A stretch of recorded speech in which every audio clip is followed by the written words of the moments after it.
थकी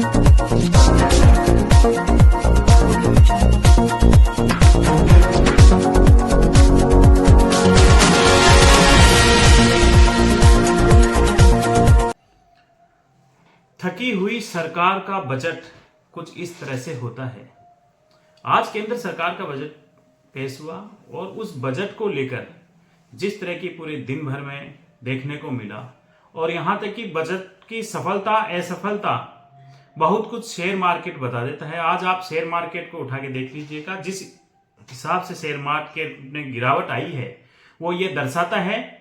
कि बजट की क्या स्थिति है। पुरानी सरकार की एक पॉलिसी होती थी, पुरानी सरकारें जो बजट के लिए शिक्षा और चिकित्सा पर बहुत ज्यादा ध्यान देती थी, बहुत ज्यादा योजनाएं लाती थी और उनको क्रियान्वित भी करती थी। वर्तमान बजट में शिक्षा और चिकित्सा के लिए कोई महत्वपूर्ण योजनाएं नहीं है, ना ही युवा वर्ग के कल्याणकारी फैसलों के लिए कोई योजनाएं हैं। युवा वर्ग के लिए भी कोई योजना नहीं है और बेरोजगारी की समाधान के लिए भी कोई उपाय इस बजट में नहीं देखने को मिला। ना ही इस बजट में देखने को मिला है कि रुपये की स्थिरता कैसी रखी जाए। रुपये का जितना गिरावट आ रही है, डॉलर के मुकाबले रुपये की जो गिरावट आ रही है, उस गिरावट को कैसे रोका जाए, यह इस बजट में देखने को नहीं मिला। मैं निवेदन करता हूं समस्त जनता को और सभी प्रदेशवासियों, देशवासियों के लोगों को कि आप फीडबैक दीजिए एक बार नरेंद्र मोदी सरकार को कि यह बजट कैसा है। आपको देखने को मिलेगा कि इस बजट में जहां ये बड़े बड़े नाम से योजनाओं का नाम चेंज कर रहे थे, जो पुरानी पॉलिसियां थी उनका नाम चेंज कर रहे थे, ये मनरेगा जैसी, नरेगा जैसी बड़ी योजनाओं का नाम ये चेंज करने के बाद इन लोगों ने उनका मनरेगा का एक जिक्र भी नहीं किया। इस बजट के अंदर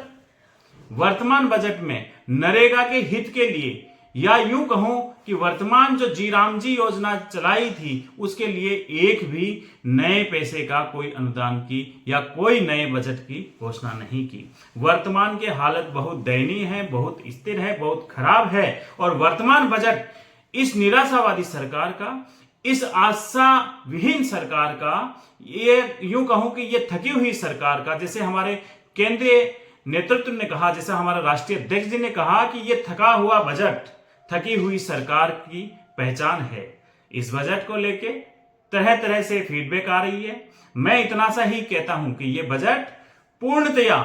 निराशावादी है। इसमें युवाओं को शोषण हुआ है, ना युवाओं को कोई लाभदायक योजनाओं का जिक्र किया है, ना ही युवाओं को स्वरोजगार से जोड़ने का प्रयास किया है, ना ही किसानों के हित की बात कही है, ना ही महिला उत्थान और महिला उत्पीड़न को रोकने की कहीं पॉलिसी बनाने की बात कही है, ना ही व्यापारी वर्ग के लिए एक स्पेशल पैकेज का घोषणा किया है, तथा अन्य राज्य, जो कई ऐसे राज्य हैं जो वित्तीय संकट से गुजर रहे हैं, उनके लिए एक भी पॉलिसी का निर्माण नहीं